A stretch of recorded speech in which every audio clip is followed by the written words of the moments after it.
you have suffered abuse from a narcissistic ex-partner or a friend, some of what I'm about to discuss with you will resonate.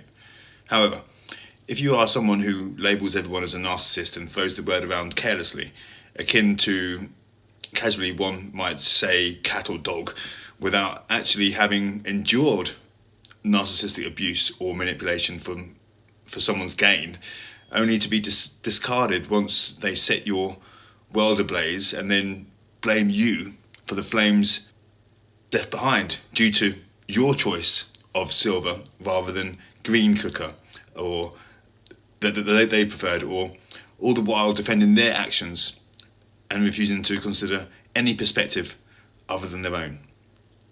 Because it's not important to them, it's not important at all. And if you don't get things your own way, then in their eyes, you're doing everything wrong. Then this video might seem a little alien to you.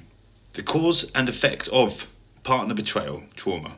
What happens when you are hurt by the person you trust the most? What is trauma? Finding counselling to heal from trauma is always important. Betrayal trauma occurs when someone's trust is violated by a person they rely on.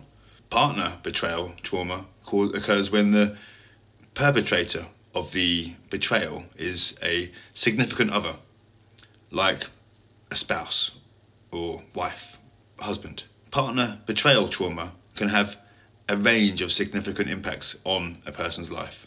Relationships, well, they aren't always easy, and they certainly are never straightforward. Relationships aren't always easy, and they definitely are not always straightforward. However, most people go into a relationship, be it romantic or platonic or otherwise, with the expectation that they will be able to trust the other person to meet certain needs. In other instances, an individual not only expects the person to meet a certain need, but also depends on them. What happens when a significant other fails to meet those needs? Or if they even go out of their way to reject those needs? Why is the definition of betrayal trauma? Well, this was first coined by a psychologist, Jennifer Freud. Betrayal trauma occurs when a person's trust is violated by a person or system that they rely on for survival. In other words, when you trust a person or institution to provide for you physically, mentally, and or emotionally, and they aren't able to do so, or they end up harming you instead, this can have a significant and lasting impact. A common example of betrayal trauma is when children have been neglected or abused by their caregivers. A key distinguishing factor of betrayal trauma is the reliance on the betrayer. Victims of the betrayal trauma do not have the choice to leave the situation they are in because they are dependent on the perpetrator to meet their physical, mental, and or emotional needs. When someone relies on someone else to meet their needs, betrayal can leave a long-lasting bitter taste in your mouth. Failure on behalf of the perpetrator to meet these needs forces the victim to adapt in order to try and survive or maintain the relationship. Partner betrayal trauma, this is regular use of the term betrayal trauma, is pretty new. Many mental health professionals might be more familiar with seeing the foundations of betrayal trauma in a certain attachment styles or developmental trauma. In other words, when focusing on the relationship between the child and the caregiver. Betrayal trauma doesn't just occur in the caregiver's context. Partner betrayal trauma is when the perpetrator of the significant other, such as the boyfriend or girlfriend or husband or wife, the spouse, whatever, it is entirely possible. In fact, it's relatively common for an individual to be reliant in some way on a partner or trust that they will meet the other person's needs. These needs might be financial, paying the bills, managing funds, or it might be emotional, intimacy, support, or physical, sex, safety, basic needs. To betray that trust must look like cheating, manipulation, physical, sexual, emotional abuse, or with withholding, misusing financial resources. In some cases, a person might not even be entirely reliant on their partner, or at least not literally. But it still feels as though leaving the perpetrator is not an option. And regardless of how or in what way a person is reliant on a partner when the perpetrator betrays the victim's trust, it can leave a long-lasting mark. Say a person was happily married for 20 years. They shared everything with the spouse, including home and children, and relied on the spouse to provide a stable, loving relationship. If they suddenly learned that their spouse was cheating on them, how might that affect them? The impact of partner betrayal trauma.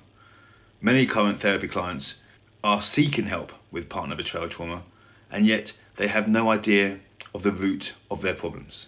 This is because partner betrayal trauma can take many different forms, depending on the person, the age when the trauma occurred, and the trauma itself.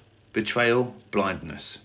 A large part of partner betrayal trauma is betrayal blindness. This is when a person consciously or unconsciously ignores the signs of betrayal and try to preserve the relationship. There's so many men that do this. They may deny behaviours, make excuses, and even become defensive if questioned about a partner's actions. By avoiding the signs of betrayal, an individual can make an impact on themselves significantly worse as they work harder and harder to maintain the relationship that just isn't there and not wanted by the other party. Difficulty trusting in other relationships. Having been betrayed in previous relationships, a victim of partner betrayal trauma may find that incredibly difficult. To establish new positive trusting relationships is never going to happen straight away. They may even be terrified of experiencing more betrayal, which could prevent them from developing trust in their partners, friends, or even family members. Altered definition of love. Someone who has experienced significant betrayal by a partner might subconsciously come to terms with this by adjusting their personal definition of love. In other words, they might begin to consider things like abuse, infidelity, or any other form of betrayal as normal and a normal part of love and begin to normalize it and accept it, but seek it out. They will seek it out. RE victimization. If a person's definition of love has been altered to include betrayal, it makes sense that they would be high risk of being victimized again by either the same or another partner. Being betrayed by one's partner can leave you seriously low on self-esteem. It can affect someone's perception of themselves. They may feel shame or even guilt at being betrayed in the first place. Begin to think that they deserve the betrayal or think they don't deserve the positive relationship. Mental health challenges with this betrayal trauma are unsurprisingly high. Partner betrayal can lead to serious issues with mental health, potentially to the level of a diagnosable mental health disorder. Many individuals may experience anxiety and or depression as a result of the betrayal trauma. Additionally, people with partner betrayal trauma often exhibit symptoms of PTSD, like hypervigilance, insomnia, or experienced by a considerable betrayal by a person that you rely on to support you physically, mentally, and emotionally can cause damage from the present moment, into the future. Should you suspect that you or someone you know is a victim of betrayal trauma, the answer may not be as simple as leaving the relationship. Whatever it might be, reach out, we're here to help. Been through it, we've lived experiences, and we can support.